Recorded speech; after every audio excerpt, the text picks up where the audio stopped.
All right, I think we're good to go here. Seems like it. All right, cool. Thanks for joining if anyone's here. I was just bored out of my mind. So, just thought maybe some other people were too. Talk some Marvel news, talk some other movies, whatever. So, we'll see where this takes us. Or I'm just quiet the whole time and surfing the web. Alez, how we doing? What's going on, buddy? Just over here, bored as hell, searching the web for more Marvel and movie news. So we'll see what happens there. Make sure I sent out all the links here. I think that I did. So we should be good to go. I hope, at least. Yeah, but there's Mason the Nerd, huh? What's going on, dude? LS, you at the gym right now, buddy? Kicking into overdrive? I hope so. It's hot as hell outside right now, too, so it is not a good combination. Hopefully, you got the AC pumping hard right now. But yeah, regarding Marvel news, too, like, I owe a public apology to Ant-Man 3 Quantumania. I did not think it was going to be that important of a movie. And then looking at it now that we know it's the first movie of Phase 5, it like rose in importance for me like so much. If you look back at like the other Ant-Man movies, they usher in the tail end of the phases that they're in. And that is not the case with Phase 5. And the fact that we know they're going up against Kang the Conqueror, like, changes the landscape for me. Like, this isn't like the Bumblebee guy that Corey Stoll played that they went up against in the first one. I don't remember his name right now. But this is, like, starting off the new Thanos of Phase 5 and 6. Like, this is a big deal. Which non-Avengers movie am I most excited for? I think it has to be Fantastic Four. And I think you're going to get that answer a lot, unfortunately. But, like, Fantastic Four, other than Spider-Man and Daredevil, are the comics I've read the most. And, I'm actively reading a couple more of them right now. I absolutely love those comics. So I think I have to list, like, my most excited one is Fantastic Four. There's just no topping that one for me. And I don't know, I'm getting totally swept up in the hype of like the castings. Like, there's been so many rumors, like, is Krasinski going to do it again? Do people want him to do it again? Who knows what's going to happen with that? But I mean, the fact that we have an announcement and a release date, like, it's in production as far as I'm concerned, if we have a release date. So I'm expecting at least a director announcement, maybe maybe a couple cast at D23 in September. So I'm on the edge of my seat for that one. Did I watch the leaked trailer for Ant-Man? Yeah, I saw, like, I don't know if there's a better version of it, but I saw the, like, really bad, grainy, version that someone took in their seat. Like, it looked like they were sitting in, like, the front row, basically. So I saw it. It looks cool. I know that we get that little shot of King the Conqueror at the end, and it's really setting stuff up for things to come. And, it's cool because it's an introduction to Kang when, if someone hadn't seen the Disney Plus shows, if someone didn't watch Loki, then this is their first introduction to Kang the Conqueror, which obviously is a huge deal, and first impressions everything. So if you're going to fill the Thanos shoes, then, it has to live up to the hype. And I think it's gonna. What can a movie noob do to catch up for the best new upcoming Marvel movies? Asking for a friend, huh, Alez? All right. Well, other than coming over to my house and watching all of them, if we're talking about, like a starter pack, like if you haven't been watching them actively and you want to catch up, There are some that are more important than others for the overall plot. Like anything that deals with the multiverse. We found out that, Phase 4 is the multiverse saga. That was announced by Kevin Feige on stage a couple nights ago. So the fact that it's the multiverse saga, the most that we can draw from right now is probably Spider-Man No Way Home and Doctor Strange Multiverse of Madness. I think there's a lot of stuff hiding in there that we're going to figure out later on is kind of like the underlying themes of what's going into the next phase. If you've seen those two and you don't want to go back and watch a lot of the rest of them, then I'd say that's like all you need to do for current phase movies. And just watch Shang-Chi because it's badass. That's like my favorite Phase 4 movie currently, other than Spider-Man No Way Home. I think that's awesome. But I think we are getting a sequel to Eternals too. I know a lot of people are wishy-washy on that. So I think Eternals is important to watch if you're able to sit through it. I know it's a little hard for some people because it's a lot of exposition. A lot of exposition in that one. My perspective of Phase 4, do you think seeing the new plans from MCU makes you feel any differently about the current phase? Okay, movie man, what I said already, what Phase 4 is film the most underrated, I think it's still Shang-Chi. Shang-Chi is so cool because it's such a breath of fresh air. I hate when people use this. I'm going to use this anyway, but I hate when people use this, where they say a film feels like it's not an MCU film. And that's a strength for Shang-Chi in this one. In all the rest of the Marvel movies, it's like fighting technology or aliens, like something technological or AI based. That's what makes Shang-Chi so cool, is there's a mythology to it. The setting's really cool. It's a great adventure. The cast kills it. I love Simu Liu. I can't wait to see more of him. So I think Shang-Chi's most underrated. How I feel about Phase 4 as a whole, and do I feel differently with the new plans? I think we have to feel differently now that we know the plans. Like, what was everyone's biggest critique about Phase 4 currently? It was that we didn't have this overarching theme in like concise story that it was all leading up to. And I mean, we didn't have that. If we look back, this is now the new Phase 1, right? This is all the beginnings, the origin stories for the most part. Phase 1, we had no idea what was going to happen, that any of those Phase 1 movies were going to lead us into Infinity War with Thanos or anything like that. So it's easy to get spoiled by that because Phase 3 was like such peak comic book content. So I think, yes, I definitely think differently about Phase 4 after learning about Phase 5 and 6. We know it's leading up to something. Like, we know what we're headed towards, and it's way, I mean, at least for me, like, I'm way more excited now.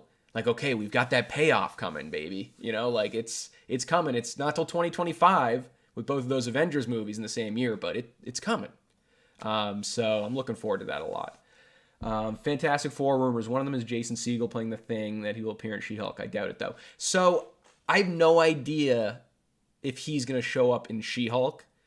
I've heard that She-Hulk's going to have a ton of cameos, though. So, I mean, we already know we have the confirmed Daredevil one from the trailer, and he's wearing that ridiculous mustard yellow suit. But it's possible. And even if it's not possible, I still want him as the Thing. He's one of my top choices. That was one that I didn't think of myself, but now that it was displayed to me, I'm like, I want Jason Segel as the Thing. I think that'd be great. His voice is hilariously perfect for like Ben Grimm. I mean, I'm just gonna be thinking of like Forgetting Sarah Marshall scenes, but it's I think it's a great casting. And I mean, it doesn't really matter because it's all gonna be mocap and CGI and everything, but like he's a big dude. He's like a big kind of like oafy, dude. So I think he'd fill the role really well.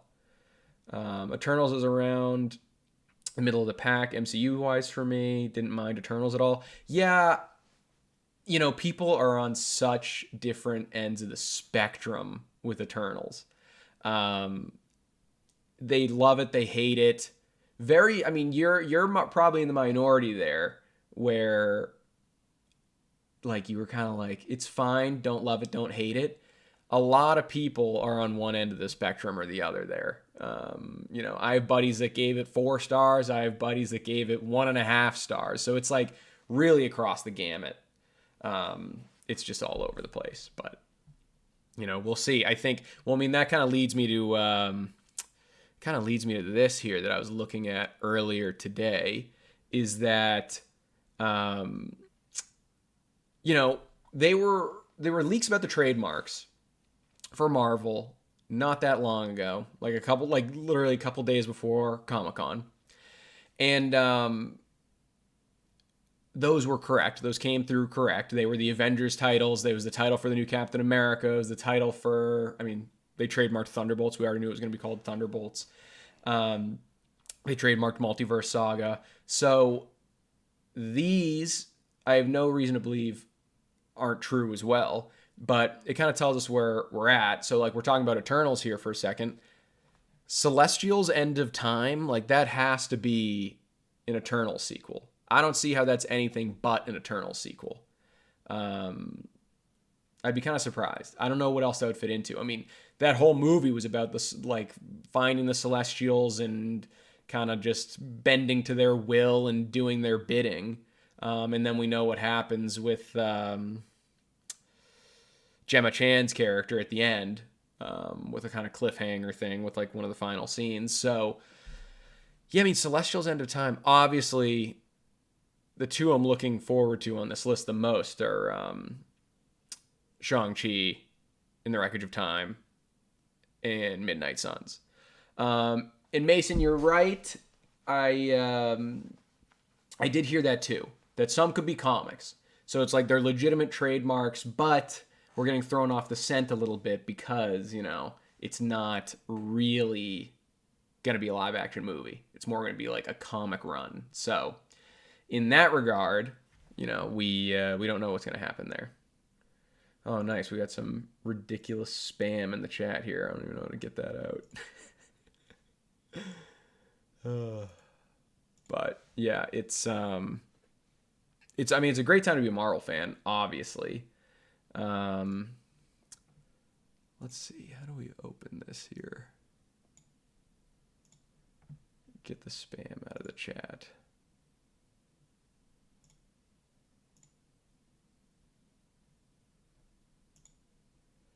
I think that does it. Yeah, there we go. So I didn't love Thor. Love and Thunder, if that's what you're talking about. I liked it, but I'm such a Ragnarok guy. I can't help myself, So it looked like it was just trying to copy Ragnarok too much. It's one of those things, right, where it's like, if Ragnarok didn't exist, hey buddy, if Ragnarok didn't exist, then I'd probably be praising Love and Thunder a lot more. But since it does, I kind of just saw it as like a little bit of an imitation. And, some of that is for Marvel to be blamed on. I'm not placing the blame all at Taika Waititi here. Apparently they pushed really hard to have a movie under 2 hours. And under 2 hours is kind of unheard of for a Marvel movie. I understand, I guess, that they were trying to kind of speed through the rest of Phase 4. We already have We already have more Marvel content in Phase 4 than we do in the other 3 phases combined, I think. So I understand they were kind of trying to, get to the good stuff, really. But yeah, I didn't love it. I didn't like that it was just a straight comedy. Every line felt like it was going for a gag. And the screaming goats, the yelling goats, man. It's like it just seemed kind of outdated by the time it was already released, which surprised me because Taika Waititi usually has his finger on the pulse when it comes to what's funny. So I don't know really what that's about.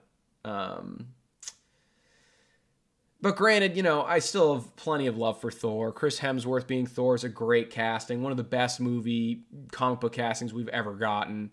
Taika Waititi, great director, still. Ragnarok's an incredible MCU movie. I love his movie Jojo Rabbit. So I don't harbor any ill will about that. I just think it was a miscalculation. It was a miscalculation.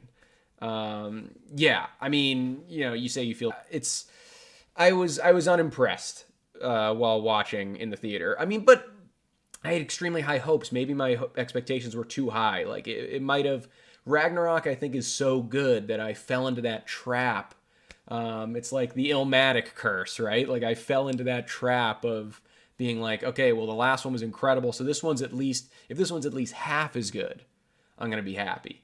And there were things about it I really liked. Christian Bale, dude, fantastic villain performance, but didn't give us enough. Like I really wanted more. And I'm sure he came out and said a ton was cut out, but really wanted more there. So I'm upset that a lot of that got cut. That's one of those movies where probably a lot's going to release in like the extended edition in 4K, but that's not really one I think I'm going to want to buy. I didn't enjoy my theater experience with it, so I'm probably not going to buy it. I'll catch it on YouTube when someone inevitably releases the bonus content and I see what's on there, but I don't know. Yeah, it was the MCU movie you were the most hyped up for. Yeah, I think a lot of people felt that way. Especially because, I mean, I think on my list of 2022 movies I was looking forward to the most, I had that at like number 5, number 4 for the whole year. So I was very hyped up for it. Like this wasn't like I was keeping it in my back pocket. We'll see if it's any good. Like this was like, yo, go. I got to go see this. I went and saw it the Thursday before it came out. Like I went and saw it immediately. I was like, we're getting tickets, buying them the second they become available. It's like that kind of movie. Like it's a Thor movie, man. Like after Ragnarok and how they handled him in Infinity War and Endgame, like how could you not want to go see that? And then, it did not turn out well, unfortunately. It did not meet my expectations. I really, I really wish that it did, but it just, it missed the mark for me there. There was a few things that compiled there where it missed the mark. Thoughts on Morbius, huh? So, okay. I'll give you my 2 opinions. One, which is like an MCU opinion, and one which is an overall movie blockbuster point of view. I think everybody saying that Morbius is the worst, like the actual worst comic book movie ever made, needs to get their head checked a little bit. They need to get their memory rejogged. Anyone that says Morbius is the worst comic book movie ever, they need to come over to my house. We're going to screen Green Lantern. We're going to screen the Fantastic Four reboot, the 2015. I'm sure there's another one that I'm forgetting right now, but I think both of those are still a decent bit worse than Morbius. When it comes to MCU, like, yes, it's bottom tier. It's one of the worst. I didn't hate the theater experience, though. Like, I think a lot of people were actually having, like, a good time with it. Like, if we went in with no expectations and we've been hearing that it's bad and it got delayed, like, 6 different times, like, I don't know. It would be kind of foolish to expect something great there. But I have to defend my boy Jared Leto here. I have to.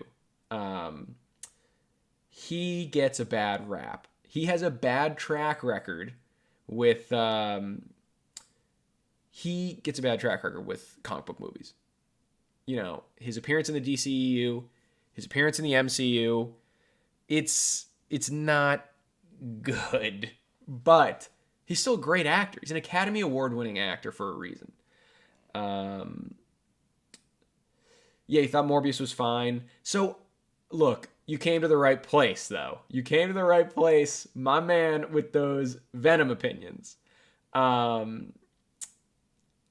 I do not like either Venom movie. I've tried, trust me. I've tried to like both Venom movies. Morbius is better than both Venom movies. You can take that to the bank. You can quote me on it. Clip this. Morbius is better than the Venom movies. But Sony just doesn't know what they're doing. But that's a whole nother conversation. How do you feel about 2021 as a year in cinema? And how are you feeling about 2022 so far? Is it possibly shaping up to be a better year cinema-wise? Um, it really depends. So I'm trying to think. My highlights of 2021 cinema. I'm trying to think, like my top 4 or 5 movies. It's like Spider-Man No Way Home, Dune, Pig, Nicolas Cage's Pig, phenomenal. I don't care what anyone says about Cage, he's still been phenomenal in everything that he's been in. I'm trying to think what other great 2021 movies that I like. You know what? I'm gonna pull my, oh my god, these spam comments. Hold on, let me fix this again. But I don't know about, comparing the years yet. We still got a lot of months for 2022, which I'm very excited about. There's a lot of good movies still coming out. And I think there's like a lot of underrated movies already in 2022. One in particular that you got to see if you haven't is The Outfit. The Outfit with Mark Rylance, Dylan O'Brien. Who else is in that? There's a couple other people in that. Zoe Deutsch. And it's like an awesome situational room thriller back in like 1950s Chicago, mob boss type stuff. It plays out more like a play, like a modern play. But it's awesome, man. Like I think that's one. Just wait. I'm telling you right now, 2023 rolls around and that movie gets thrown on a streaming service. You're going to see that of like tons of YouTube videos with a picture of The Outfit on the front as the thumbnail being like, how did we miss this? Or like most underrated movies of the year, or like movies on Netflix that you missed. Like that's The Outfit, man. Get ahead of the curve, watch The Outfit. It might even be on like Hulu. Awesome movie. But yeah, 2022 has been great. Thoughts on Craven or Madam Web? I'm worried. Obviously, I'm worried. I'm over here shaking like a leaf about it. Craven, I think, okay, this is the big Sony issue. The big Sony issue is that they are obsessed with taking these Marvel villains and trying to make us like it's like a hero story. They're trying to like really get us invested in like how they might, they come across a villain or they come across something bad happening, someone that's worse than them. So we see like the good side of Craven. We see the good side of Morbius. We're probably going to see the good side of Madam Web. Like, I'm not that interested in seeing the good side of them.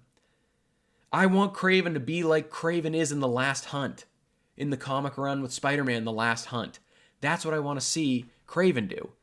So I'm not that interested in seeing this like turn good type of character arc that they're going to throw our way. I don't want to see that. So that's my biggest problem with Sony. So I mean, when you ask me how I'm feeling about Craven and Madam Web, I'm worried. That's how I feel. I'm worried. Did I check out Everything Everywhere All at Once? Yeah, it's really good. It's really good. It's pretty much what everyone says it is. It's not like best movie I've ever seen, but it's really, really good. Definitely one of the best of the year. And I always give points to movies that just have a massive scale. That's like that's like a blockbuster created on a budget, like on an indie budget. It has big ideas, big themes. So I always want to support movies that take big, creative, and ambitious swings for the fences. That always interests me. I've always liked that kind of like supporting that type of film. And that is Everything Everywhere All at Once to a T. That's exactly what it is. I mean, there's some goofy stuff in there. People are going to say it's like the best movie ever made. And I think it has like the most ratings and highest ratings on Letterboxd. Maybe, correct me if I'm wrong. But I don't think it's deserving of that, but it's very good. It's very good. I highly, highly suggest it. You keep hearing amazing things about the outfit. Yeah. I really think it's streaming somewhere. I don't know why Hulu is sticking out in my head, but go check that out if you haven't. Come back. Let me know what you think, because that one is awesome. I think that's an awesome movie. And that's one that I'm like excited. I'm excited to show other people about. Oh, it's on Peacock, Movie Man. Okay, yeah. Mason, you got to see that one, man. That's awesome. You'll be very happy you did. It's intense. It's got that little almost Safdie Brothers intensity a little bit.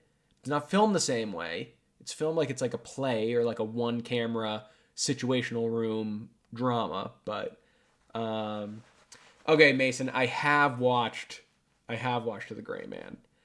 I'm a little torn on The Gray Man. All right. I don't love it. I don't hate it. I thought it was mindless fun. But it's, it's underneath Gosling's talents. I'll just put it that way as well. I didn't love Evans in the villain role, which upset me. Like, I really thought I love Chris Evans. Captain America's my favorite MCU character. Always has been, always will be. I mean, who knows? They're really releasing a lot in Phase 5 and 6, so who knows? I love the Fantastic Four, so someone in there might give him a run for his money. But I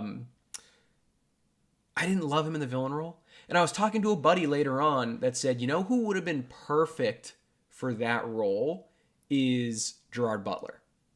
And I was like, Gerard Butler? I was like, okay, like a Den of Thieves Gerard Butler would have crushed that, would have eaten that role up, made a total meal out of it, and I would have been here for every second of it. So I think there's a couple things that need to change. I have to give props, though. Like, I had fun with it. And when's the last time we've gotten like an epic, overly macho man final fistfight showdown? You loved The Gray Man. Yeah, I mean, it felt like it did feel like it was hearkening back to a throwback style of action blockbuster. But I will say, the Russos, man, like, they were acting like a couple of kids on Christmas with those drone shots.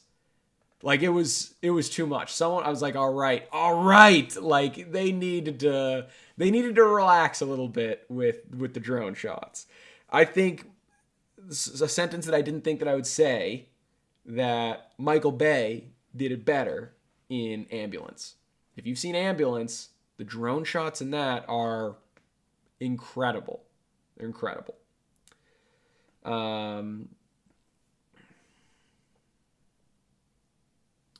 Yeah, okay. So I really haven't seen those Hidden Gems, Movie Man. I need to check those out. I've heard good things about You Won't Be Alone, and I love Noomi Rapace. She cracks me up. Me and my buddy laugh about it all the time. Like, she speaks like 13 different languages. If there's a language, like, we looked it up, I think it was in You Won't Be Alone. She speaks a fluent language in there that like only 1 million people speak on the planet still. Like, she is a walking Rosetta Stone, dude. Like, I don't know how she does it. How does she learn all these lines and prepare for roles when she's like learning 28 different languages a year? I don't know how she does it, but more props to her. She's awesome. I'll watch her in anything. She's one of those where I'll kind of just watch her in anything.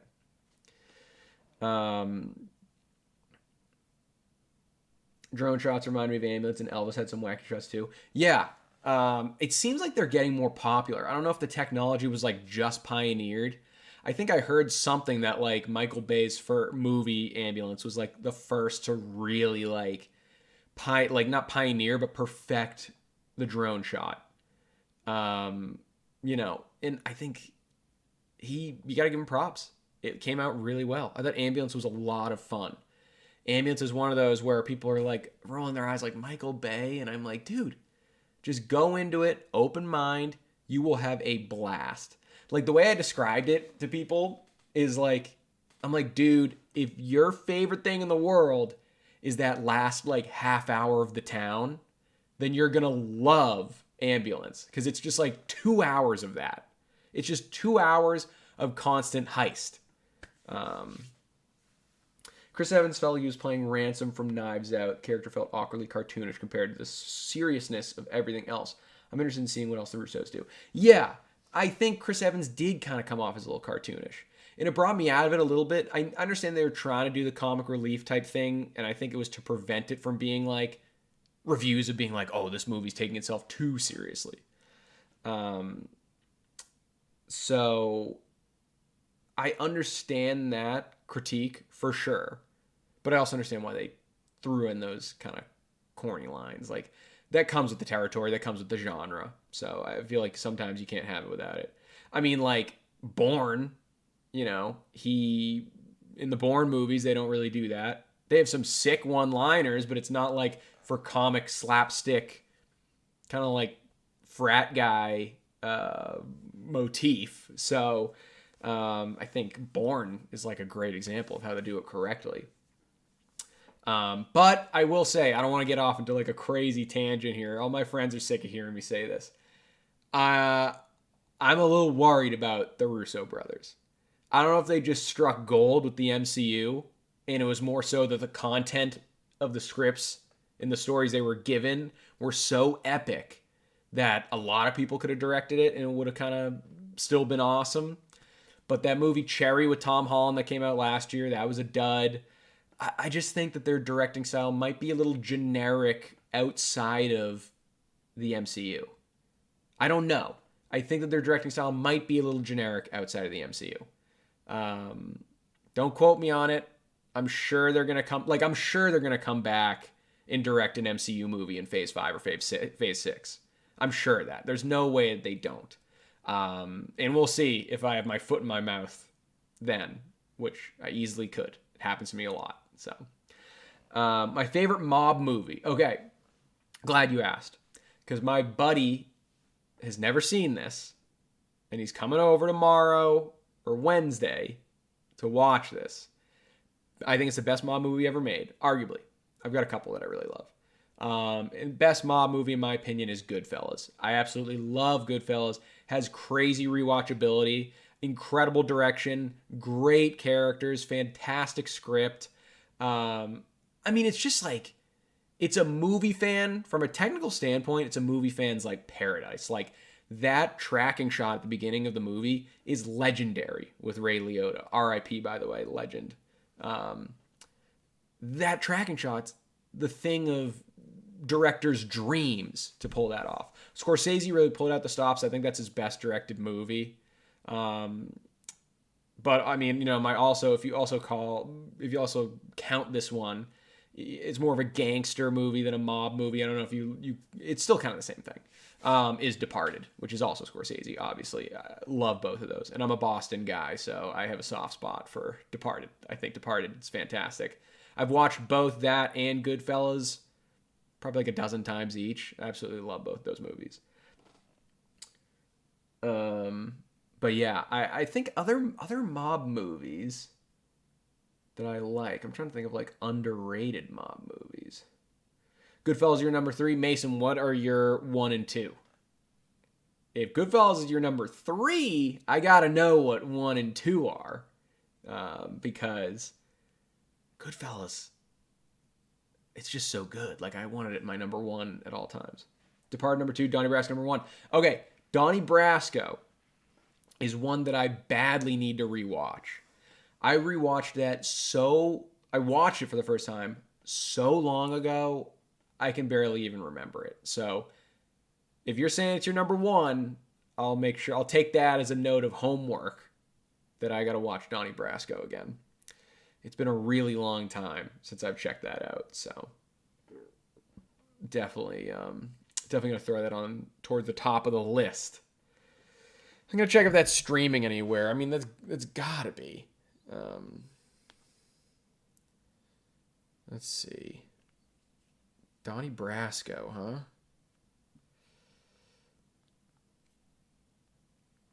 Netflix. It's on Netflix. All right. I really got to make sure I watch that. Because I know there's some legendary Pacino scenes and moments in that one. So I got to make sure that I watch that one. Got to do myself a favor and check it out. And I feel like it's been getting referenced more and more in pop culture lately. It seems like people were sleeping on Donnie Brasco or recently are just like, we got to appreciate this movie. So I gotta hop on the train there before I completely get left behind.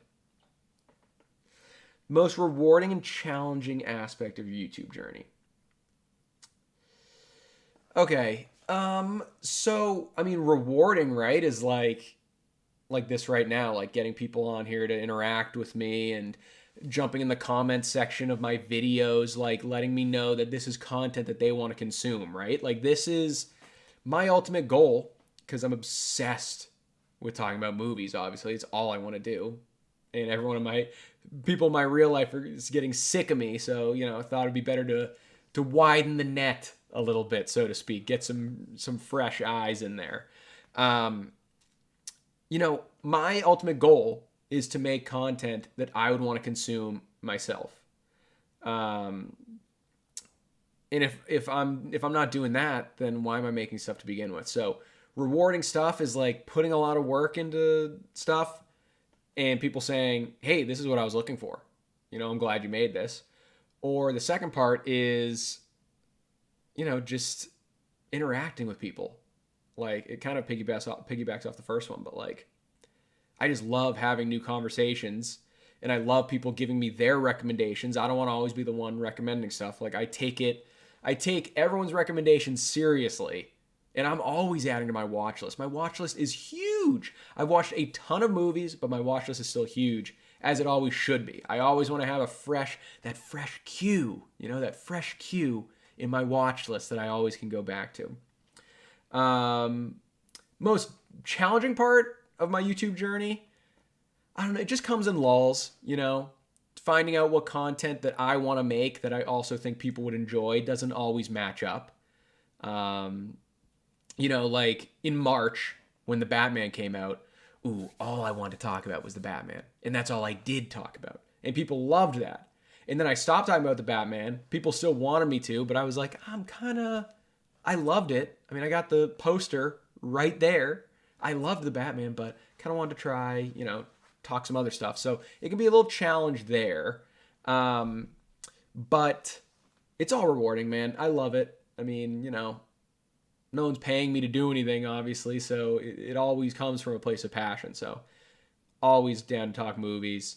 And yeah, I mean, like Mason, like you said, if you find my Instagram, it's just like my YouTube page at Sully Streams. My DMs are always open. I'm talking with tons of people in there about movies to watch and movies they're telling me to watch and stuff like that. So, all right, let's see. We got to get this. I blocked this dude. How is this spam still coming back in here? Hopefully that does it. I don't know if it did, but hopefully it does. So let's see. What was the next one? I missed this. Have I ever watched Manchester by the Sea? That's actually one I haven't watched. Everyone told me it was so depressing, and that's totally fine with me. I don't like run from those. I'm down feeling all the feels, to be perfectly honest, I definitely cry at movies way more than I cry like in real life scenarios. I'm just able to throw myself into a movie and connect with the characters that much that it just really it gets me. I don't even know. I can't even explain it. I'm weird like that. It might be like psycho Patrick Bateman tendencies. I don't know, but it's the truth. But I need to get around to seeing that one. That one's on my watch list. I never got around to seeing it. It kind of got swept up by some other big movies. I know that it did. I can't list them, but I know. But yeah, pretty depressing experience although the performances were strong. Yeah, I mean, that seems like the theme, right? Like, I like Casey Affleck. I like Kyle Chandler. Was a huge, huge Friday Night Lights fan. Texas forever, baby. And so I gotta watch it. It's on my watch list. How's my day going so far? My day's going pretty well, man. How's yours? I mean, how can I complain? I'm just sitting here, got the dog asleep underneath me, just talking movies, like things gonna be good. Hey, pleasure's all mine, Mason. Thanks for stopping by. Have a good night. Come back soon. I'm gonna try to do more of these kind of like live movie talks and whatnot. And don't forget to subscribe or like put me on follow me on Instagram so we can like chat or DM about some of the movies we were talking about. If you get around to watching them, I'll make sure to watch Donnie Brasco. So I'll make a point to do that. I'm pretty scatterbrained about everything else in my life, but movies and ones I want to watch, that's not going anywhere. So I'll make sure that I check that one out because I've heard some great stuff about it. That's like a pinnacle mob movie. FG, you think it's possible, man? I don't know. Or like I have to grow 100 times pretty much to get there. I hope it's possible. I hope I make content that connects with people enough that they want to subscribe and let's start with getting to 5K or 10K first. I will be thrilled with that. I can't wait for that day. Hopefully it comes at some point. But thank you very much. You're too kind for saying that. What's my next big anticipated film? So, okay. The next film that I'm looking forward to have like a lot of fun with, I'm not expecting, it's not going to be an Oscar nom or anything like that. Just one to have fun with. And me and my dad are going. I actually got early tickets a few days early to seeing this one. Is Brad Pitt's Bullet Train. It basically is just like a comedic John Wick on a train in like Japan. I'm sure you've seen the trailers. It looks like super stylized. I think Brad Pitt is close to the end with doing these kinds of action films. So I'm not going to miss this one. I've loved Brad Pitt ever since I was a young whippersnapper watching movies, Fight Club and Seven and all that kind of stuff. So Bullet Train is the one in like the next 2 weeks that I'm looking forward to seeing. I already have tickets for that one. I think the next big movie I'm looking forward to is Amsterdam, the new David O. Russell that has a crazy cast. A lot of those movies have crazy casts. I mean, the big ones I'm looking forward to, obviously, there's a lot in between, but the big ones I'm looking forward to, those huge ensemble, the big cast, like Amsterdam from David O. Russell, Oppenheimer from Christopher Nolan, Barbie from Greta Gerwig. Like, Barbie's gonna slap. Like, if you don't think Barbie's gonna slap, you're lying to yourself. I think it's gonna be hilarious. The cast is crazy. And Dune Part 2, dude. Dune. Like, Dune was one of my favorite movies of 2021. I'm in the middle of the book right now, actually. I passed the point where the movie leaves off. So I'm like kind of getting acclimated, like what's going to happen in part 2? Like, I can't wait to see who's going to play this person. And like, oh, we know that Florence Pugh's going to be here. Austin Butler's going to be here. Like, I can't wait to see what's going to happen. And Denis Villeneuve, dude, like, he might be my favorite director working today. It's kind of a hot take, but he might be my favorite director because there's so many good directors working today. And there's a lot of the legends still working today. Like, Scorsese, Spielberg, Tarantino. But love those guys. But Denis Villeneuve has an insane track record. He just like doesn't really miss. I should try out TikTok. Yeah, I messed around with TikTok a little bit. I might put the shorts that I put on my YouTube page also on TikTok. I've been doing that from Instagram a little bit. I might do that and just see what happens. That'd be cool. That'd be cool to get a lot of following over there. I don't know what it would do for me, though, on TikTok. Like, would TikTok be a good one to blow up on? Like, would I be able to get people from TikTok to my YouTube? Like, I want my YouTube to be my central hub for talking about all the movies and whatnot. So if you think TikTok's good for that, I'll give that a look. I'll upload some stuff, and I'll throw throw some of my shorts that I have in reserve in there, and we'll kind of see what happens there. Any solid YouTubers in the film community that you've been connected with? How's your experience been as a part of said community? I haven't connected with too many. It's actually something I want to do better. I feel like I want to connect more with the community because I know there's a lot of great people out there. A lot of it's been me in people's comment sections, if anything. I haven't collaborated that much, which, I would collaborate. I've linked up a couple times. There are a couple kids that run this thing called the League of Cinephiles. They've got a small following, but they're growing, and they've got a weekly morning show that I've been on a couple times, and I love doing that. That's a great experience. And talking with those guys, we just totally nerd out. I was lucky enough that one of the times they brought me on was the week the Batman came out, so it was just tons of fun talking on that. So stuff on that, but I do want to get more involved. I think it'll be more fun to talk with more people and do all that kind of stuff. Oh wow, you were in Japan for a few years ago, huh? That's really cool. Did you like staying there? I've never been there. It's been on a list for me to go to for a while. I'm doing the opposite, actually. I kind of screwed up if I wanted to go to Japan. I'm going to Hawaii in 2 weeks. So, Japan's a place that I want to get to at some point. Nothing planned yet, but how's the book so far? Is it difficult to follow? You purchased the Audible for it a few months ago, finishing Judy Garland's biography. Oh, that's cool. I actually have it on Audible. That's what I'm using. It's one of the best. I haven't listened to too many books on tape, but it was rated one of the best voice acted audiobooks that you can get. And I completely agree. Every chapter, everyone's using the voices. There's 10 people in the cast. It's awesome. Highly, highly recommend that specific Dune Audible version. I think it's a real home run when it comes to audiobooks. And it made me want to do more. I want to get into a habit of seeing when movies are greenlit that were books and reading the book or getting the audiobook right before. I want to get into that more. I take a decent amount of long drives, so I always forget and put music on. I always put my jams on, my 1980s hair metal stuff. But if I remember, I like throwing the audiobooks on. It's a good way for me to kind of get more invested into a movie. But it can go both ways, right?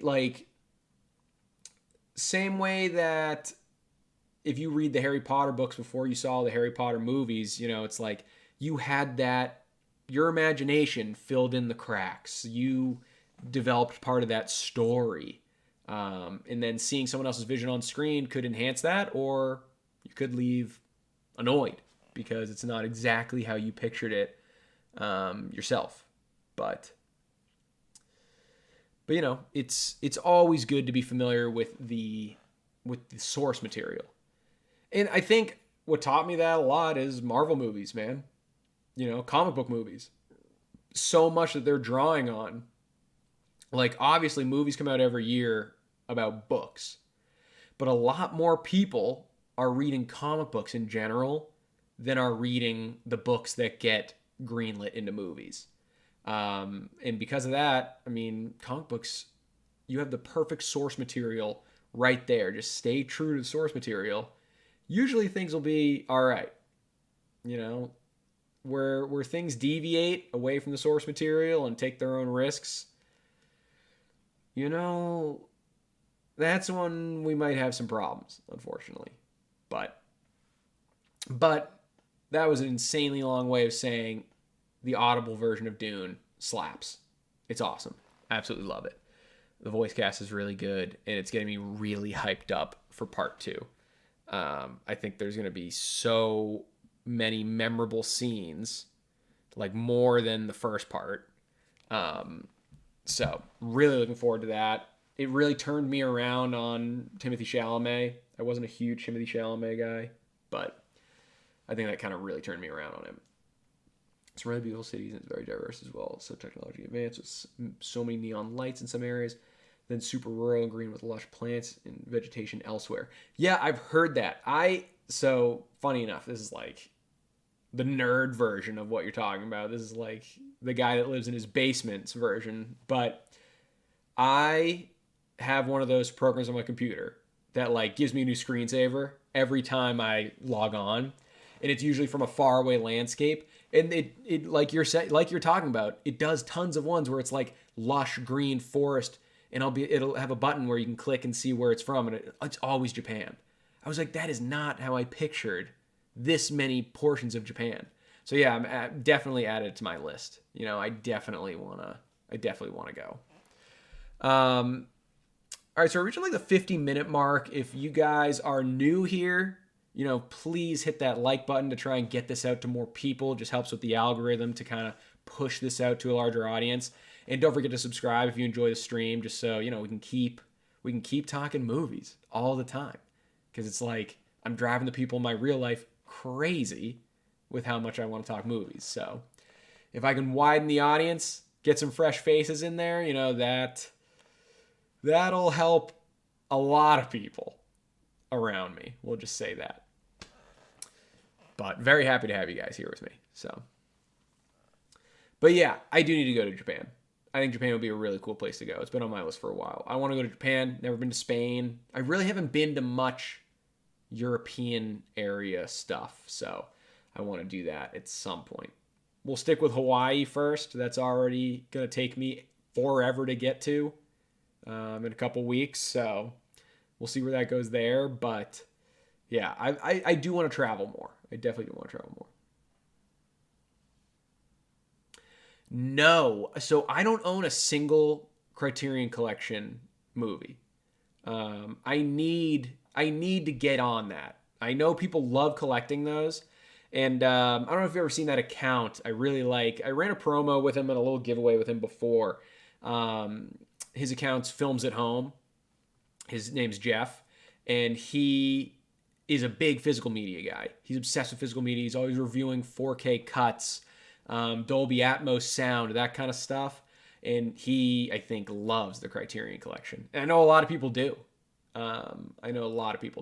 So, Larry, you like this shirt, huh? Maybe you'll get one of these days, huh? If you're lucky. I might be going up in 2 weekends, I think. 2 or 3 weekends. Top 5 Michael Bay movies, if I can even list them. Okay. My favorite Michael Bay movie is probably The Rock.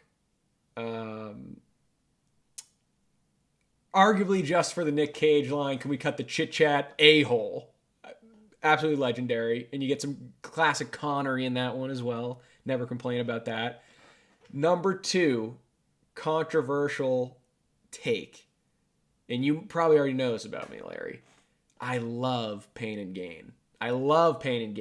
Total guilty pleasure movie for me. I get a kick out of it. It's funny. It's over the top. It's like super stylized for a Michael Bay movie. And this freaking spam, dude. I keep blocking this account. So that's probably number 2. Number 3 would probably be, I don't know, Bad Boys. Something like that. Number 4, like Transformers 1. Like, that's a guilty watch, too.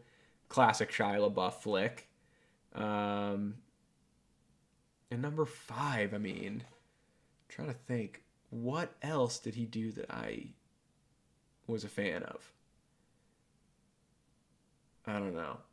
I'm going to just probably have to put, I mean, you know what? No, what am I thinking? I'm forgetting Ambulance. Ambulance that happened this year with Jake Gyllenhaal and Yahya Abdul-Mateen was awesome. Great back-to-basics action movie. So definitely Ambulance rounds out that list. Probably, since I forgot about Ambulance, probably a little bit higher than my number 5 pick. But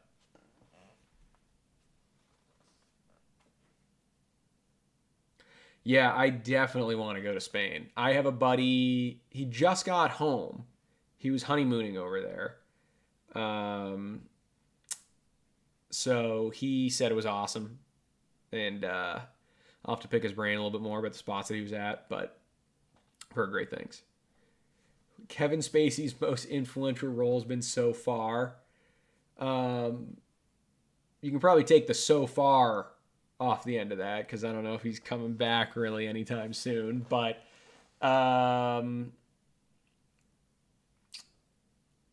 influential, probably Usual Suspects. But my favorite is probably LA Confidential. That's another great gangster movie. I know we were talking about gangster movies earlier. That's another great gangster movie.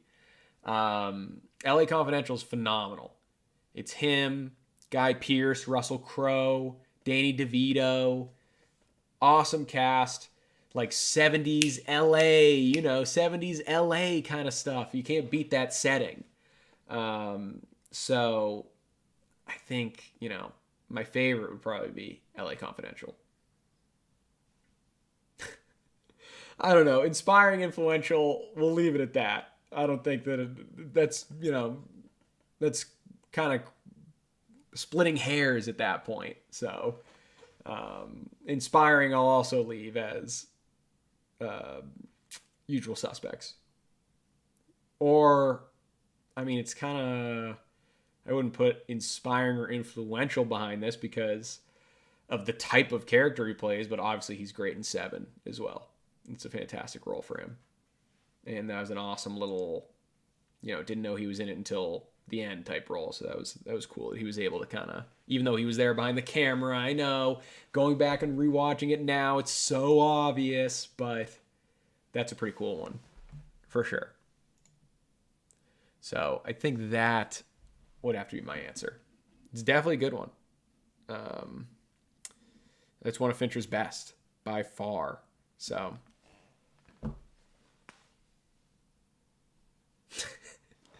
are there that many? I don't know. I don't think I haven't seen a single one of them. That would take too much time. That would take way too much time because I haven't seen any of them. I don't even know if any of them are good. I couldn't name one, to be perfectly honest. I couldn't name one. So maybe in the next couple of years, if I get around to watching his entire filmography, probably won't. Probably won't even watch any of them, but Movie Man, what do you... Oh, let's see. Mildred Pierce, Last Emperor, Mulholland Drive. Okay, those are the three you own. Yeah, Mulholland Drive, I would love to own as well. I should check that out. I should check their sale. Do you know when their sale goes until? It's like, I've been sleeping on that. I've been ordering way too many, like, Blu-rays and 4Ks, but, we can slip a couple more in there. That never hurt anybody. So I'll have to check out their sale, because I always miss that. Someone always says like, oh, you gotta check this out. And then I never do. I always forget. So I gotta be better about that myself.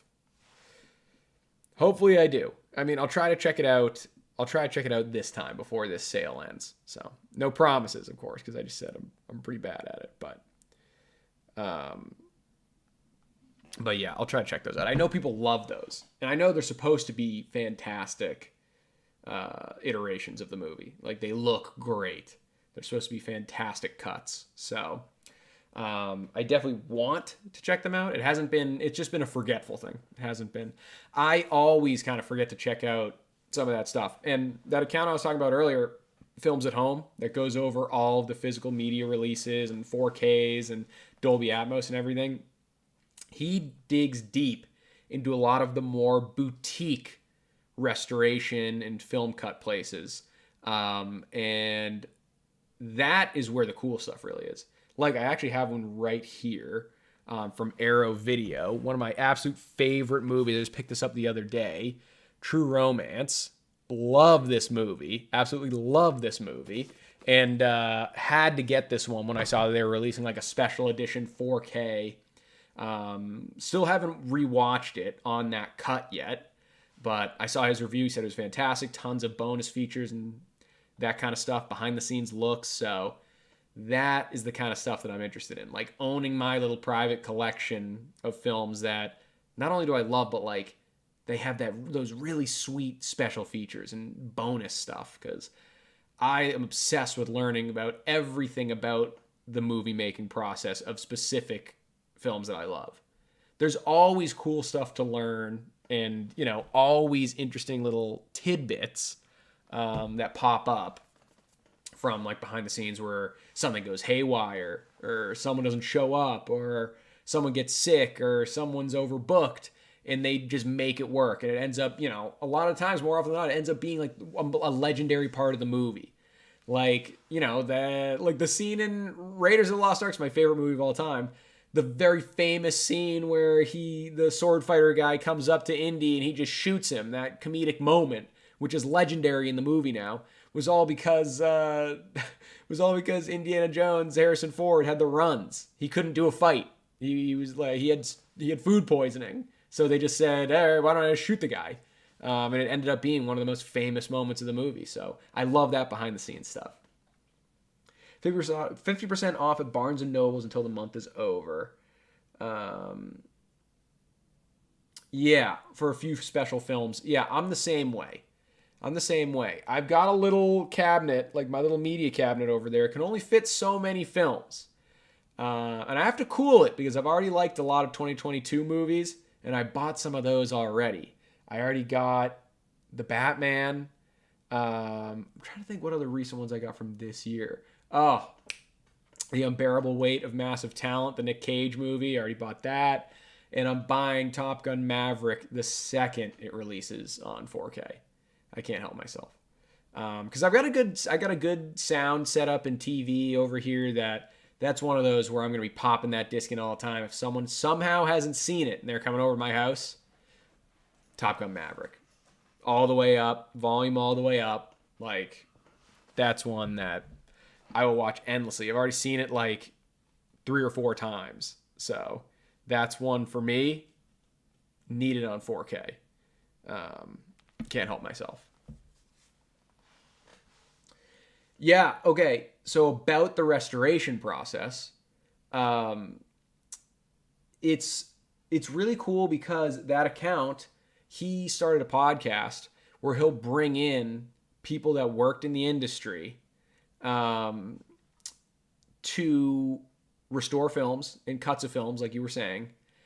And he gets a behind the scenes interview with them about like what the process looked like, how they did it, what goes into that, how long it takes, all the stuff that you wouldn't think about when thinking about restoring an old film strip. And that's a really cool podcast. He's got some big names from big studios on there. Why do you consider Anna Faris to be the greatest actress of her generation? I mean, if you don't know why she's the greatest actress of our generation, then I shouldn't tell you. If you don't know why, Jeremiah Johnson, no, we're not talking about Jeremiah Johnson in here, Ian. That is for a different stream, aka never. So once you make your own YouTube channel, you can talk about Jeremiah Johnson all you want, and I look forward to it. Okay, I look forward to it. Guy's been trying to get me to do a Jeremiah Johnson review for years. So you can't blame him for his persistence. I'll tell you that much. If he's one thing, he's persistent. I haven't seen the movie in a long time, though. I should go back and watch it. And I know that's one of like the only movies you've ever watched. So, 13 Ghost, a ghost file feature where you can select various objects and learn about each ghost backstory. Oh, that's really cool. Yeah, that does sound like a really cool one. And that's like exactly what I'm talking about. There was one. I'll never forget this when I was a kid. There was one for like, it was one of the Harry Potter movies. It was like Chamber of Secrets or something. Where, that video game Dragon's Lair? Where it was like, you don't really do anything. except pick the direction you're going to go, like up, down, side, and just avoid danger for as long as possible. There was a special feature in one of the Harry Potter films, I think it was the second one, where you got to take control of the flying car. And it was just like that with your DVD remote. I was like going back and forth, up and down, like quickly try to remember the pattern to like avoid everything and get through unharmed. That, I didn't learn anything about the film, so that's, not exactly what we were talking about, but that was one of the most fun special features I've ever seen in a movie. So I love looking for that like gimmicky stuff. I think it's hilarious. I played that a ton as a kid. Like, I had video game systems right next to me, and I was playing the frickin' Harry Potter Chamber of Secrets flying car game on my DVD remote. But I do love a lot of that stuff. That stuff's really, really fun. They do, like, they'll surprise you. They'll surprise you. I haven't looked at the special features on the Nick Cage movie one. But since that one's such, like, an homage to Nick Cage and his entire career, I'd be shocked if there weren't some good ones. If there weren't some good ones on there. So, I'll have to check it. I already watched it. I already made Woods North, good old Larry over there, watch it last time he was at my house, and he loved it. So, that's a good movie. But, yeah, they surprise you. They surprise you with some of those special features. Like, I just went back and watched all the special features that were on The Batman from earlier this year. Are there any times where a film is so bad or disappointed you so much that you considered not reviewing it or actually didn't review it at all? So, if it comes to like big movies that I haven't reviewed, more times than not, it's that I just kind of like saw it late. Or maybe I, had something come up. I couldn't get a review out on time, so I kind of missed the wave. One that's still being talked about a ton, is very popular, is that the Indian Bollywood smash hit, RRR. I might actually go back and review that one. I just saw that recently. Seems like a lot of people still want to talk about that one. So, but is there one that I was so bad or disappointed me so much? I don't think so. If it was like really bad, that actually makes me want to talk about it. It's more so those movies that like, I feel like I'm more likely to make a review and want to talk about a movie if I rate it a 1 out of 10 than if it was a 4 out of 10. Like 4 out of 10, it's just like, it's a bad movie. Some stuff was okay, and that's the most you're going to be able to say about it. If you get a 1 out of 10 that's an absolute train wreck, that's what I'm going to want to talk about and see if other people feel that way too. Just to see if I'm in the same boat or if I'm taking crazy pills, basically. So that's something I'm curious about. I don't know though. Like, I don't have like a legitimate, just like straight up criteria for deciding if I'm going to review something or not based on how I felt about it.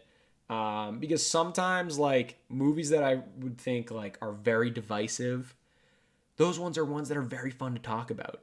If you have one where the fans or the casual moviegoers, half of them love it, half of them hate it, that's one that I like talking about. Like getting to the bottom of like, what is that?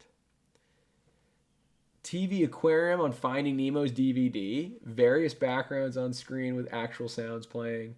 Timon and Pumbaa's Virtual Safari and the Lion King DVDs. Okay, I might remember the Timon and Pumbaa Lion King one.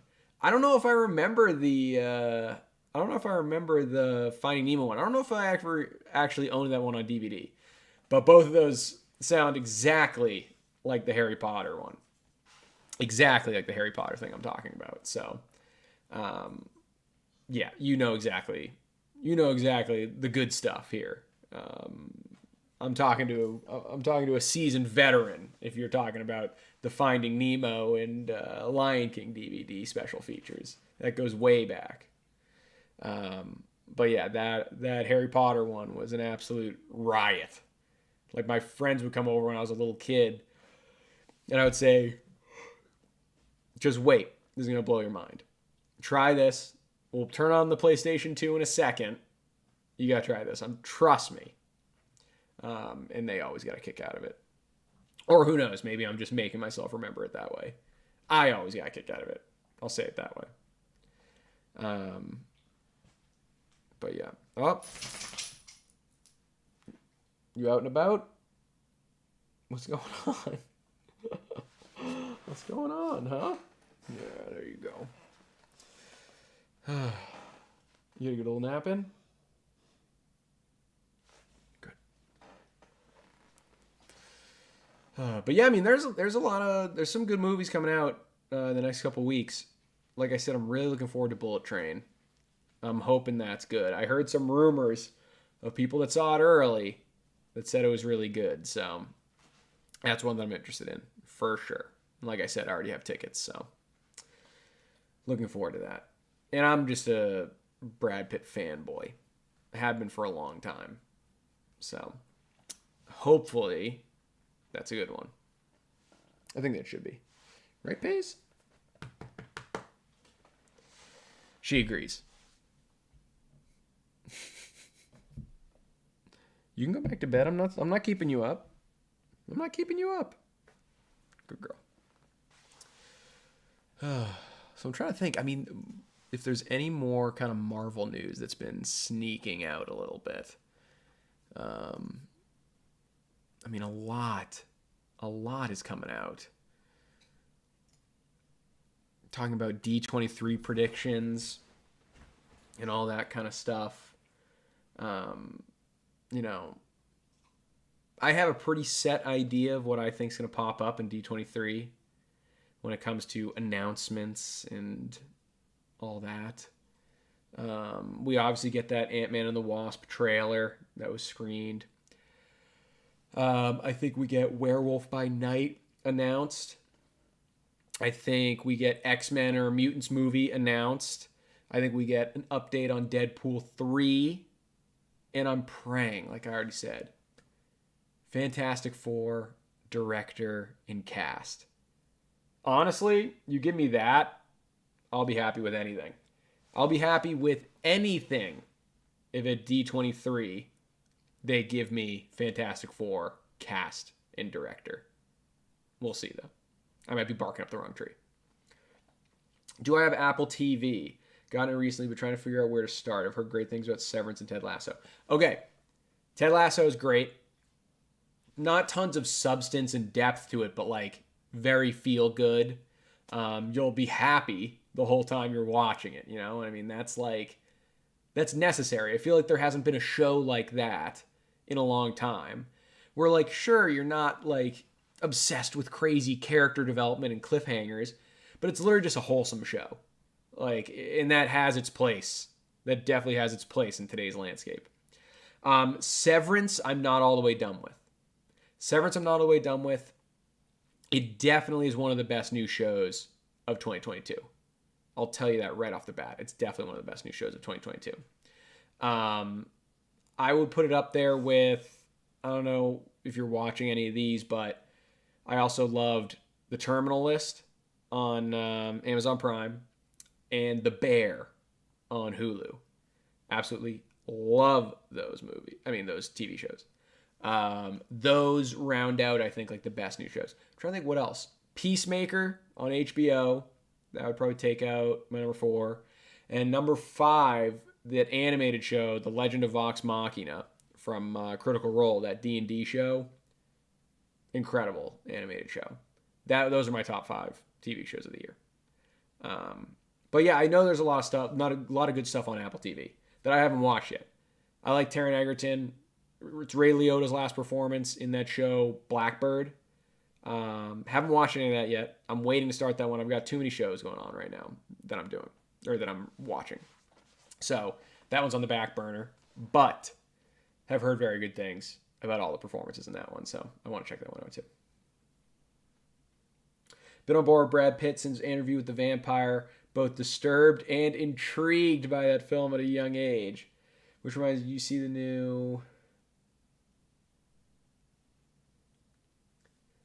IWTV What is IWTV? Am I just like being a moron about this? I might be.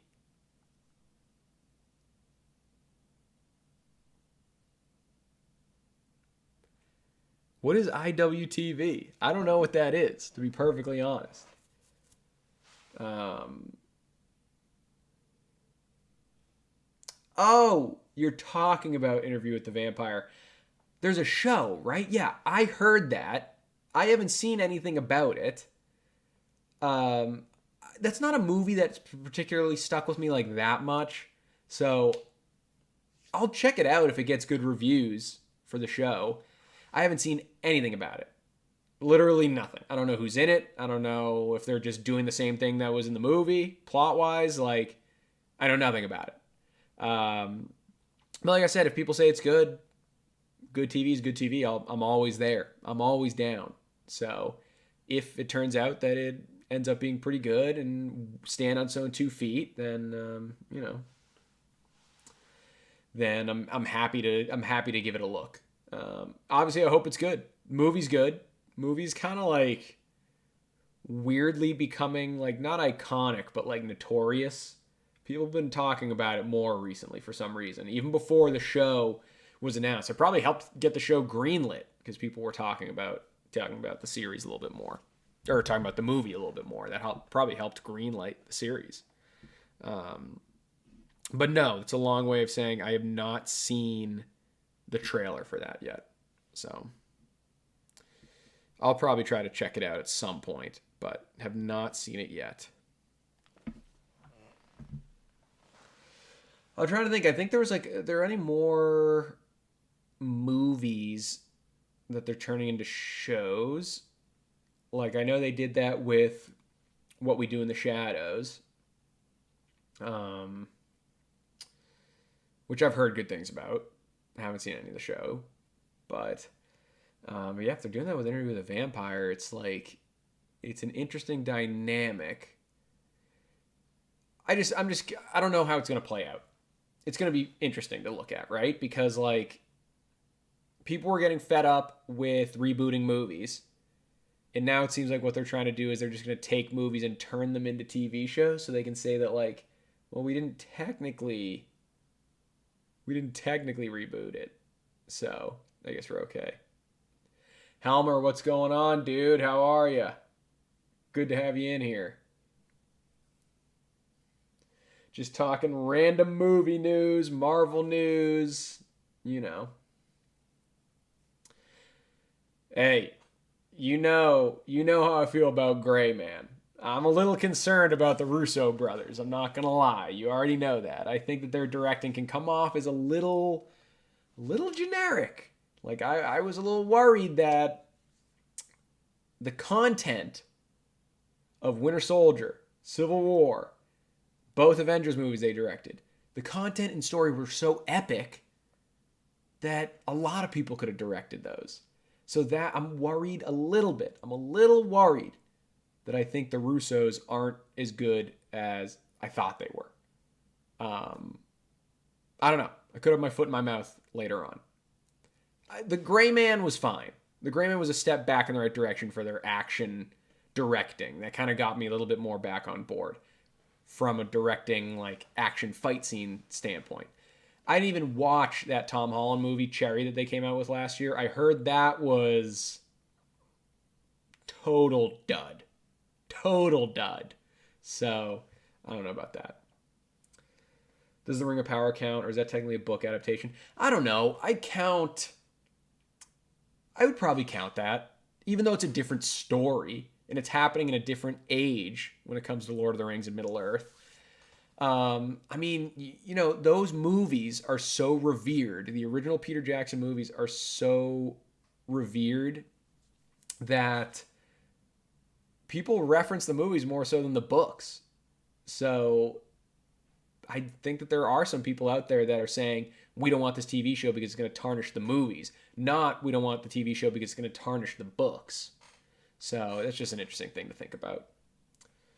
A meh Kingsman? Yeah, I don't know. I guess it could easily have felt like a meh Kingsman, like trying to establish this brand of like unique kooky characters and trying to do, the witty one-liners and the over-stylized action sequences. I was talking about earlier, they got a little too happy with those drones. They were like a couple little kids on Christmas, a little too happy with those drones. Yeah, Helmer, I'm worried about the Russos. I'm never probably going to watch Cherry. That was one I was excited for. That was definitely one I was excited for when it came out. And didn't get around to watching it. I think the reviews got to me first. And there was other big stuff that was coming out. I think that might have even came out on Apple Plus, on the Apple TV, because I didn't have that then. So maybe that's why I didn't see it. That might have been it. But yeah, Gray Man was supposed to be their big break, their coming out party again, after the MCU. And, there are things to like about it. I don't think it really stuck the landing. There's stuff where it really, it's primitive in the sense that it harkens back to like that old throwback 90s action. Like that showdown at the end, which is like over macho, one-liners all the time, tons of people getting stabbed and punched and still kicking, is fun. Like, don't get me wrong, it's definitely fun, but it's like, it would surprise me if you told me, like, if I didn't know who directed The Gray Man and then halfway through you were like, this is the same guys that directed Winter Soldier, I would say, get out of my house, you're lying. That's what I would say to you. There's no chance that that's true. So in that regard, a little worried about the Russos. And everyone seems to be having an outcry that it got announced that they're not directing either of the next Avengers movies. I'm kind of relieved, to be perfectly honest. Not only because I have my doubts about them or I'm worried about them, but I want to see some other people's visions. I want to open it up to new directors. A guy that I want to handle it very badly, who knows if he would ever do it, but I keep throwing this name out there, is James Mangold. He did a great job with Logan. He did a great job with Ford vs. Ferrari.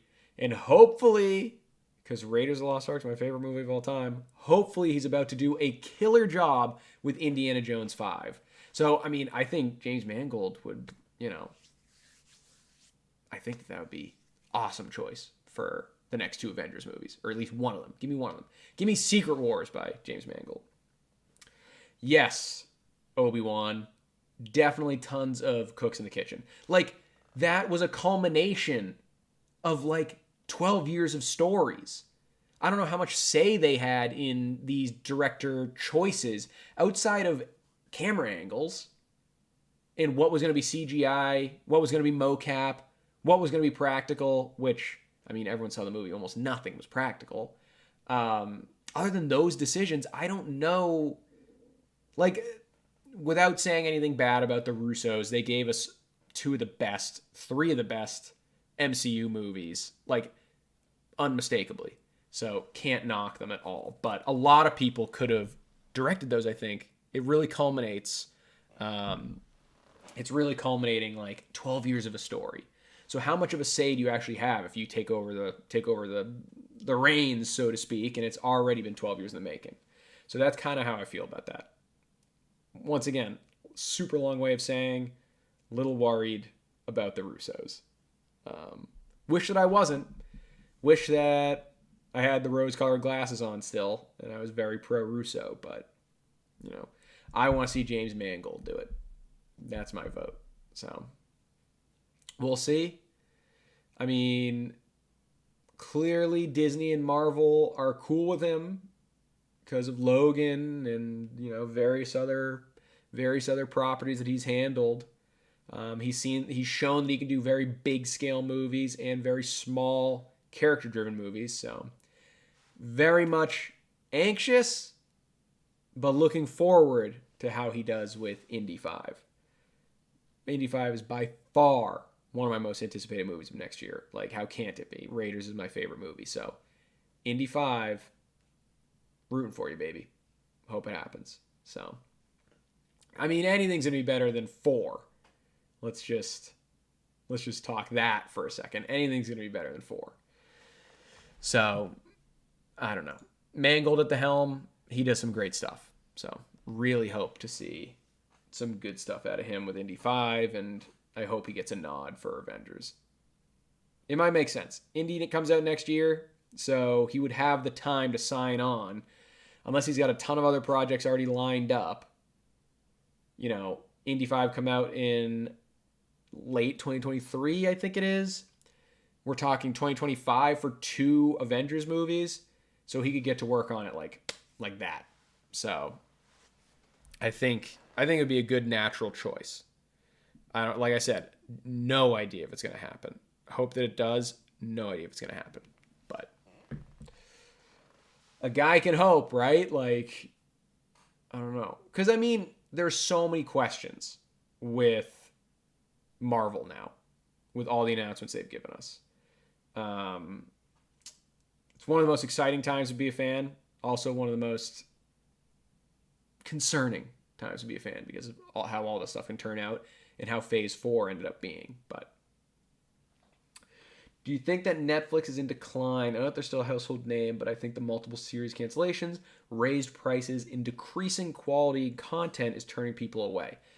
Yeah, I definitely think Netflix is in decline. I don't think that there will ever be a time where the majority of people don't own Netflix if they enjoy streaming stuff, but they're definitely in decline. I think they lost like another 1 million users the last quarter. Like, that's a ton. I think for a while now, Netflix has always had the most movies on their platform. HBO Max has always had the best movies on their platform. I've said it to anyone that asks me, anyone when they don't ask me. I just put it out into the Twitter sphere that I think HBO Max is by far the king of streaming. Having that deal that gets the DC properties on there right away and the amazing shows that they've had a backlog of for like 20 years, on top of they have new blockbuster movies, indie movies, you name it, every type of movie, recent, old, whatever, they put new ones on there like every week. HBO Max is my favorite streaming service, probably of all time. I mean, if people say something like all time. Help is on the way. I hope so, dude. I mean, it depends. Like, it depends what you're coming to help me with. Because, you know, if you're helping me saying that the Russos aren't going to direct the Avengers and James Mangold is, then that's the kind of help I want. I don't know if you were here for that part of the conversation, but that's the help that I want.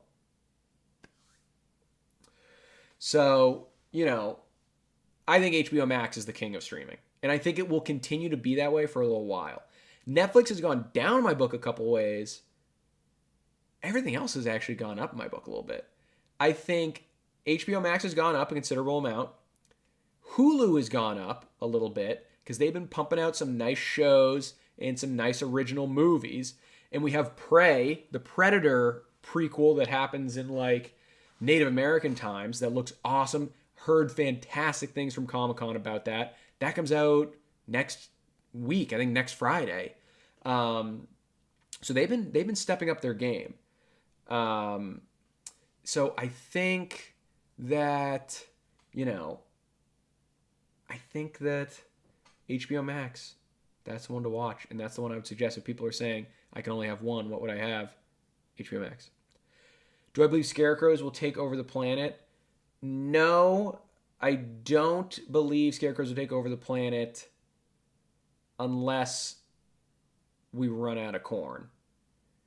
Like, if we run out of corn, then scarecrows literally like have no jobs. They're just going to be wandering around. And I don't feel very comfortable with that. I'll tell you that. So as long as the corn industry is good to go, scarecrows are going to be, they're going to be at arm's length. They're going to be at bay. That's how I feel about that. First time I've been asked about that, probably not the last. Loads of nice piracy. I mean, yeah, there are other, you know, there are other means of discovering movies. Do I have a pet crab? No, I don't have a pet crab. When I was younger, I had. You know what? I might have had a couple hermit crabs when I was younger. What I'm remembering mostly is my parents wouldn't let me have a dog. So when I got my own place, first thing I did was get a dog.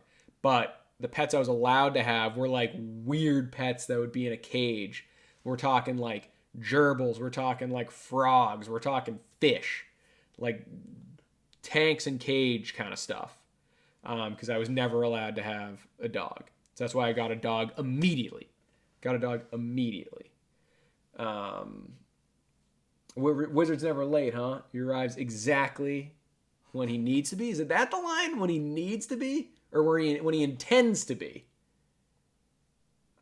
I'm going to be upset that I forgot, or I'm confusing that with myself, but I think it's intends. He arrives exactly as when he intends to. I think. I'm going to have to look that up. You have me second guessing myself now. So, I don't know. I'm going to have to, that makes me think. I've got over there Lord of the Rings, Extended Edition, 4K. I haven't watched them. I try to watch them like once a year. It's actually hilarious. When I was in college, I was able to take Middle-earth, Lord of the Rings classes, which is unbelievable. It's like I was able to take that. So I fell in love with the books because I'd only loved the movies. And then, dug right into the Extended Edition movies all over again. They're just too good. They're too timeless. So I got to rewatch them. I literally try to watch them like every year if I can. I can't always, unfortunately, but when I have the opportunity to, I try to watch those like once a year. They're perfect. They're really perfect movies. A real perfect trilogy. I like Peter Jackson a lot anyway. Always been a fan of his. So, I even love his King Kong. Like, I love that version of King Kong with Jack Black, Adrian Brody, Naomi Watts, Kyle Chandler is in there again. So I love that movie. I have that one on physical too. I got to rewatch that one. That growing up as a kid, that one shaped a lot of my movie taste. That was one of the first ones that I was like, wow. Kev, thank you. He arrives precisely when he means to. That would have taken me all night if you didn't send that in there and I chose not to look it up, trying to just like strong arm it myself, like a guy not wanting to ask for directions. I wanted to remember it myself. Wasn't going to happen. I'm glad you're here. Thank you, Kev. I appreciate that.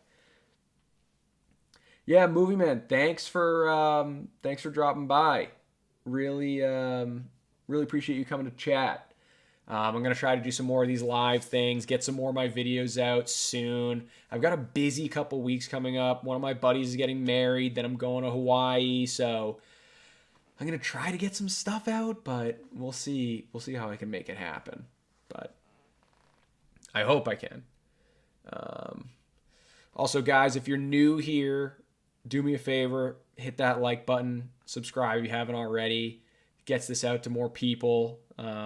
So I really appreciate it, and I appreciate you guys keeping me busy, man. I was a little bored tonight, so obviously, and any chance I get to talk movies, that's a chance I'm going to take. So appreciate you guys logging on and joining me and reminding me what the actual Lord of the Rings quote is, because that was killing me. I couldn't remember. So let's see if there's there's been any new trailers, any new movie news other than Marvel stuff. I know a lot of us have been talking so much Marvel stuff, and rightfully so. This is probably the most excited I've been as an MCU fan in a long time, probably ever. It's just like that presentation at Comic-Con gave us exactly what we wanted. It was like exactly what we were looking for. Kevin Feige and the squad, they knew, they heard all the Phase 4 doubters, and they wanted to put that to rest immediately. And they did that in the quickest way possible. Phase 5, Phase 6, 2 Avengers movies, Fantastic Four, Daredevil 18-episode season. Like, are you kidding me? I was not expecting that. I can't believe they broke out of the 6-episode Disney Plus format. Yeah, new Game of Thrones series, Kev. I'm looking forward to that one. I really like Matt Smith. I think he's going to kill it. Anyone that's not excited, that watched Game of Thrones, that's not excited about, what is it, House of the Dragon? I just think, they're putting too much weight on that last season of Thrones. Like, let's not let it erase the 7 incredible seasons it gave us. And I'm right there with them. I was pissed. I was pissed at the end of that when the show actually wrapped up. But it's still a great franchise. Tons of awesome stories to be told because the world building's so vast. So many places they could take it. So I'm very much looking forward to House of the Dragon. I think Matt Smith's going to eat. He's going to make an absolute meal out of that role. So I'm looking forward to seeing what happens there. We'll see. I'm very optimistic. I'm optimistic about that and the Lord of the Rings show, Rings of Power, whatever it is, Rings of Power. One of those. I think a lot of people are a little sour on the Amazon Lord of the Rings show. So I'm trying to keep the optimism there. I think, I think it's still going to be good. It's got a crazy budget. Pretty sure they had to pay like $500 million just to get the rights to do the show. So if you're writing a check like that just for the rights to do a Lord of the Rings show, you gotta come correct on that one, right? Like, you gotta come ready to play. So I'm optimistic. I'm optimistic about both of those. I think we're in good hands, or at least I hope. So really hope so, at least, at the very least.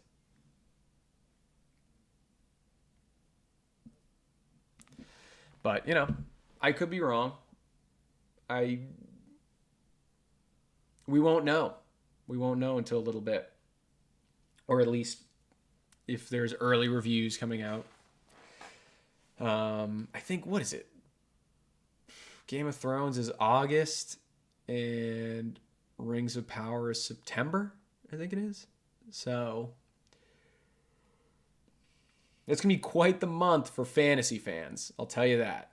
Game of Thrones, like, it feels like early 2000s again. If it's like that you have Lord of the Rings and Game of Thrones on the TV. Feed me orc blood, huh? I'll probably pass now. I just had dinner. So, I don't think I need it this time. But I appreciate the offer. Appreciate the handout. I really do. So, all right, it has been 90 minutes, so I'm probably going to wrap up here. It's almost midnight where I am. Appreciate all you guys joining me periodically and just kind of throwing some questions this way, keeping me busy, killing my boredom. Really appreciate that. Do me a favor. Hit that like button, subscribe to the channel if you don't already so we can keep doing this. All I want to do is talk movies, so I'll be doing it a lot more. And thanks a lot, guys. We will talk again soon. I'll try to do more of these live streams. And keep watching movies, and more importantly, let me know if you see anything good, because I'm always adding to that watch list, baby.